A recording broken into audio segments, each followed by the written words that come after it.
تو ہم نے لین دین کے جتنے بھی معاملات ہیں اس کی کتنی قسمیں کی؟ 3 قسمیں کی۔ پہلی قسم وہ جن کا مقصود سرمایہ کاری ہوتا ہے، سرمایہ کاری والی کتنی قسمیں کی؟ 7 قسمیں۔ دوسری لین دین کی وہ اقسام جن کا مقصود نیکی ہوتا ہے، ان کی کتنی قسمیں کی؟ 8 قسمیں۔ یوں سمجھیں آپ نے لین دین پورا پڑھ لیا۔ اب آپ جس شعبہ زندگی سے وابستہ ہوں اس کے مسائل سیکھیں۔ کسی نے آپ کے پاس امانت رکھ دی، آپ نے سوچا یار یہ امانت ہے، قرض ہے۔ بہت سارے مواقع پر ایسا ہوتا ہے کہ ایک شخص آپ کو پیسے رکھواتا ہے، تو اگر تو وہ قرض ہے تو آپ اس کو استعمال کریں گے، ورنہ آپ استعمال نہیں کریں گے، آپ کو ایز اٹ از اس کو رکھنا پڑے گا۔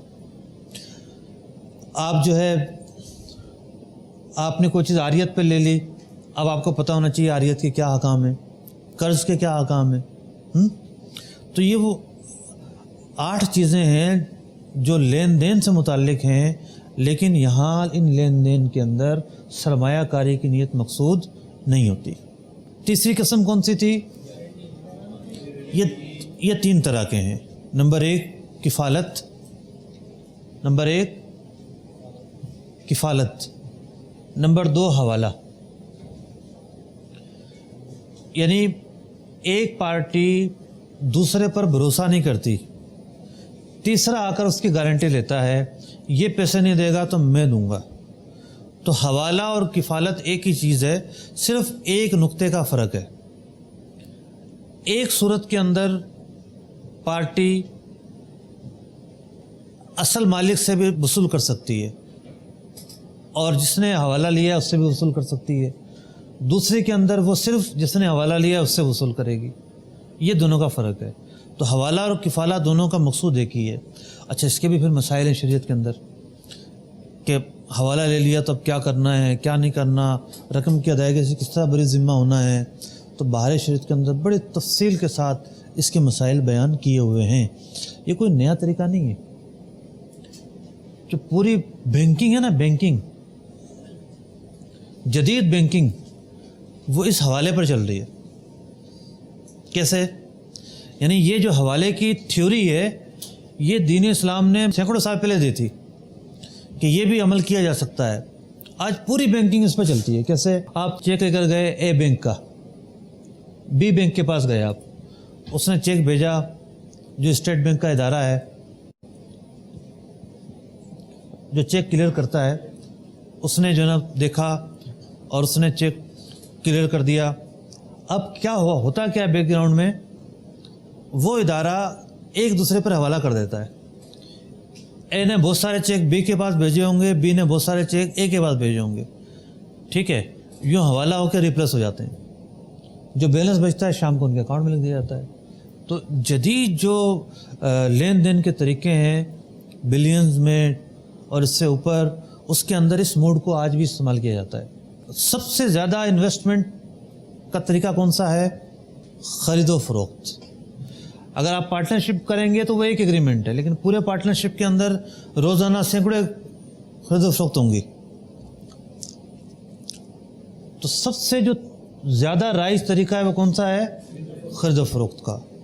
تو خرید و فروخت کی کچھ قسمیں ہیں۔ خرید و فروخت کی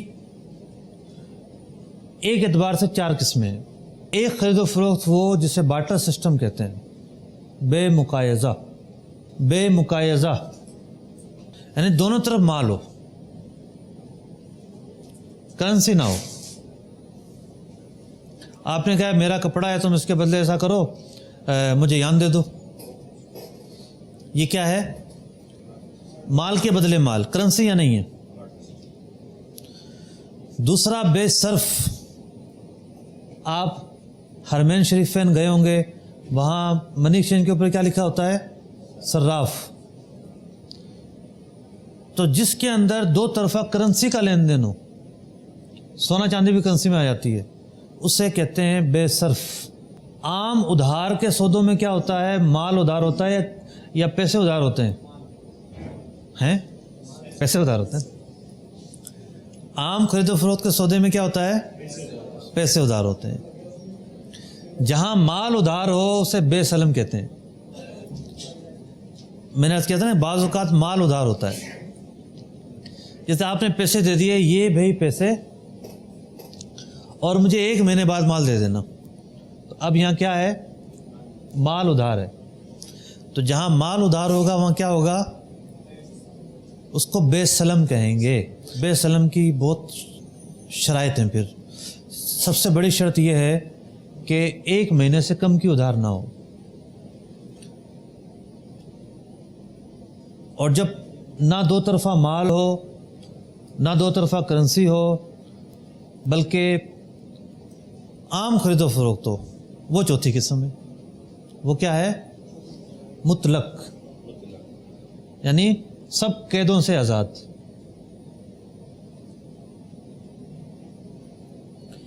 ایک اور اقسام سے خرید و فروخت کی مزید 4 قسمیں ہیں. کتنی قسمیں ہیں؟ مزید 4 قسمیں ہیں. وہ کام جس کو آپ میکنگ پر تیار کروائیں. کس پر تیار کروائیں؟ اسے کیا کہتے ہیں؟ اس سودے کو استثناء. جیسے خرید و فروخت کی بنیادی شرط یہ ہے کہ جب آپ سودا کریں تو آپ کی ملکیت میں مال ہونا چاہیے. مثال کے طور پر ایک شخص جو ہے وہ آ گیا, اس نے آپ کو آرڈر دیا کہ جناب مجھے جو ہے 2 ٹن مال بھیج دو. وہ 2 ٹن تو ابھی آپ نے لے کے مارکیٹ سے پھر اس کو دینا ہے. سودے کی بنیادی شرط یہ ہے آپ کے پاس مال ہو. بھلے آپ کے پاس آپ کے گودام میں ہے, ٹھیک ہے چلے گا, آپ کی ملکیت میں مال ہو جب آپ سودا کریں گے. لیکن جہاں میکنگ کا معاملہ ہے وہاں یہ شرط ضروری نہیں ہے. ایک گارمنٹ فیکٹری کو آرڈر ملتا ہے کہ بھئی 1 کنٹینر تیار کر کے دینا ہے. اس کے پاس نہ کپڑا ہے, نہ دھاگا ہے, نہ کچھ ہے. ابھی اس نے پرچیزنگ کرنی ہے, پھر تیار کر کے دینا ہے, لیکن آرڈر پہلے ڈن ہو گیا. یہ صورت استثناء کی کہلاتی ہے. اس موڈ آف ٹریڈنگ کا کیا نام ہے؟ بے استثناء. اس کی الگ شرائط ہیں اور عام خرید و فروخت کی الگ شرائط ہیں. مرابحہ. مرابحہ جو ہے ایک عام خرید و فروخت کا نام ہے. صرف ایک چیز کا فرق ہے بس. ایک چیز آپ اپنی دکان پر رکھ کے بیچ رہے ہیں, آپ باؤنڈ نہیں ہیں کہ اصل خریداری بتائیں کہ یہ چیز آپ کو اتنے کی پڑی ہے. عام خرید و فروخت یہی ہوتی ہے نا بھائی, آپ کیوں بتائیں گے اصل خریداری؟ آپ کے باؤنڈ تھوڑی ہیں اس کے. وہ چیز آپ کو جتنے میں بھی پڑی ہے آپ اپنی مطلوبہ قیمت بتائیں گے کہ بھئی یہ اتنے کی میں آپ کو بیچوں گا. لیکن ایک دوسرا موڈ آف ٹریڈنگ یہ ہوتا ہے کہ بسا اوقات آپ کے پاس پیسے نہیں ہیں,